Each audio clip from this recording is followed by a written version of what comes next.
apa kabar Anda? Saatnya Anda menyimak berita Palembang bersama saya Rizka Dior. Sejumlah berita menarik akan kami sajikan untuk Anda dan berikut 3 berita utama hari ini. Diduga menjadi korban malapraktik, seorang gadis berusia 12 tahun di kota Palembang alami kebutaan dan kulit melepuh.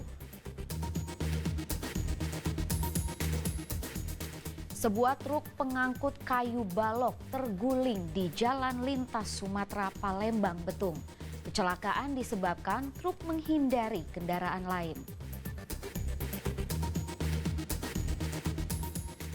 Seorang perempuan di kota Palembang jadi korban penipuan dengan modus undian giveaway di media sosial.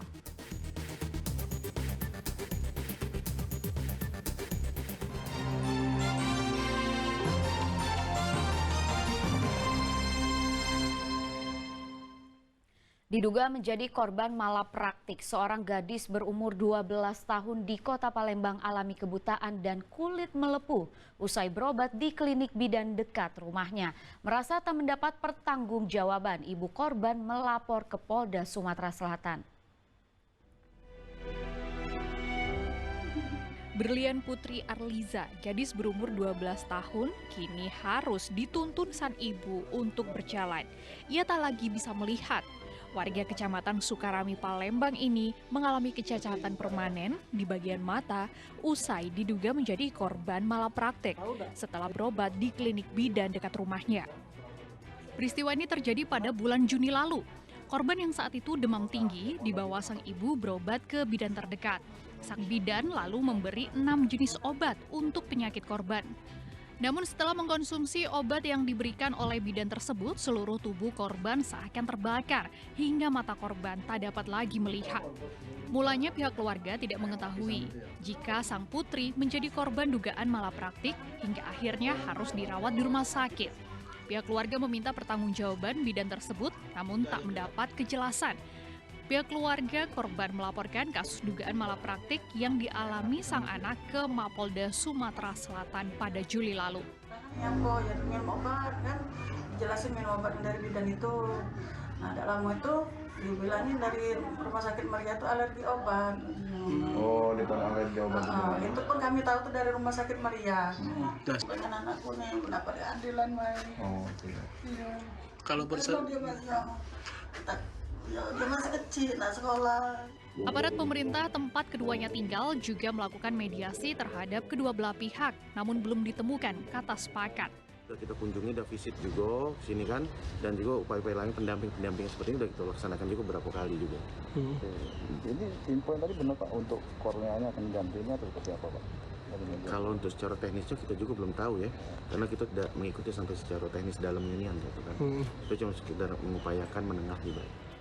Saat ini kondisi kulit korban yang melepuh telah sembuh, namun kebutaan di kedua bola mata korban baru bisa disembuhkan dengan jalan donor kornea mata dengan biaya ratusan juta rupiah.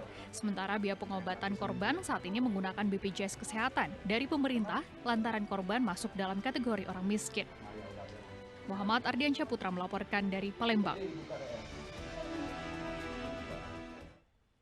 Dua kelompok pemuda di Batu Raja, Kabupaten Ogan Komering Ulu terlibat tawuran. Aksi tawuran membuat warga Batu Raja menjadi resah. Salah satu pelaku tawuran berhasil ditangkap dan nyaris diamuk warga. Salah satu pelaku tawuran berhasil ditangkap dan nyaris diamuk warga. Kemudian petugas Satpol PP langsung membawanya ke kantor polisi. Aksi tawuran ini membuat warga resah. Sebelumnya, warga mengamati sekelompok pemuda mengendarai sepeda motor sambil membawa kayu dan bambu di kawasan Bakung, Ogan Komering Ulu. Mereka hendak melakukan aksi tawuran dengan kelompok pemuda lain yang tidak jauh dari lokasi tersebut. Alhamdulillah sampai dengan hari ini belum ada tawuran yang ada di Oku, namun potensi-potensi ada.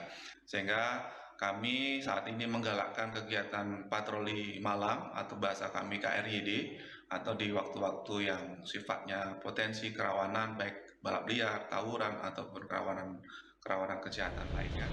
Belum diketahui pemicu terjadi aksi tawuran. Agar kejadian serupa tidak terulang, polisi dan Satpol PP Kabupaten Ogan Komering Ulu kini melakukan patroli dan penjagaan di sejumlah titik rawan tawuran di wilayah tersebut. Dedi Ruansyah melaporkan dari Kabupaten Ogan Komering Ulu.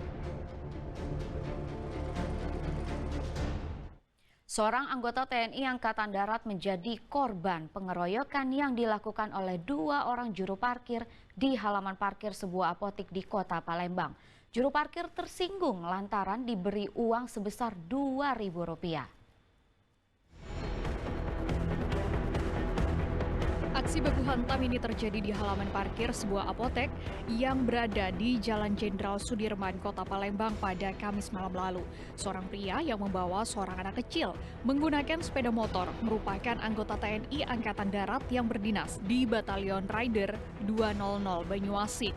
Dirinya menjadi korban pengeroyokan yang dilakukan oleh 2 juru parkir di apotek tersebut berinisial MSR dan MNF.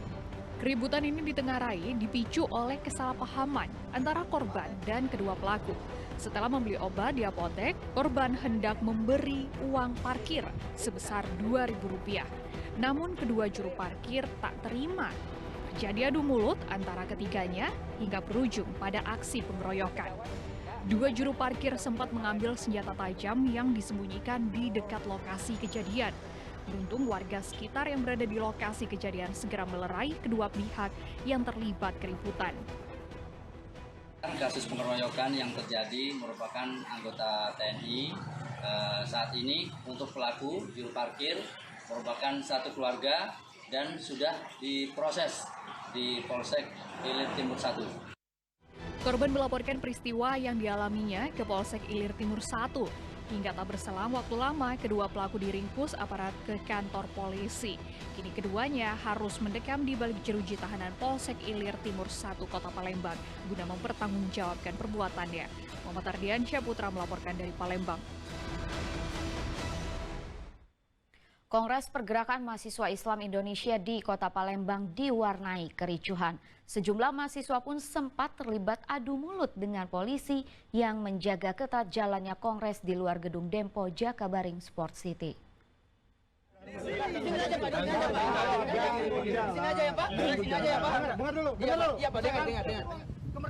Adu mulut antara mahasiswa dan polisi terjadi di depan gerbang masuk gedung Dempo Komplek Jakabaring Sport City Palembang, tempat berlangsungnya Kongres Pergerakan Mahasiswa Islam Indonesia atau PMII. Puluhan mahasiswa asal Sulawesi Tengah ini memaksa masuk ke dalam gedung Kongres. Namun aparat kepolisian bersama pihak keamanan Kongres melarang dan memblokade pintu masuk ke gedung Dempo. Puluhan mahasiswa ini dilarang masuk karena belum mendapatkan surat keputusan atau SK untuk mengikuti kongres sehingga mereka tidak bisa melakukan registrasi. Kondisi ini tentu sangat disesalkan mahasiswa karena agenda kongres kali ini adalah memilih ketua umum yang baru. Ketua cabang BUOL yang terpilih itu tidak bisa masuk. Nah, itu begitu fakta yang terjadi. Nah, makanya kita menuntut pihak kepolisian untuk mengklirkan persoalan itu. Dan alhamdulillah hari ini pihak kepolisian juga sudah bantu komunikasi dengan pihak PDPMI. Nah, persoalan SK sehingga cabang-cabang tidak bisa masuk. Nah, bukan hanya cabang BUOL, banyak cabang-cabang lain tapi tidak berani untuk bersuara. Memang betul di internal cabang maupun koordinator cabang masing-masing wilayah itu ada menyisakan beberapa wilayah, kurang lebih 8 wilayah yang masih butuh negosiasi dengan pihak panitia terkait tentang SK, di mana SK kepimpinan di tingkat cabang maupun koordinator cabang itu sendiri masih ada hal-hal yang perlu dikoordinasikan. Situasi akhirnya baru mereda setelah 3 orang perwakilan dari masing-masing daerah mendapat izin dari panitia untuk mengikuti kongres. Kongres PMII ke-21 di Kota Palembang ini digelar selama 7 hari dari tanggal 9 hingga 15 Agustus. Dedi Ruansyah melaporkan dari Palembang.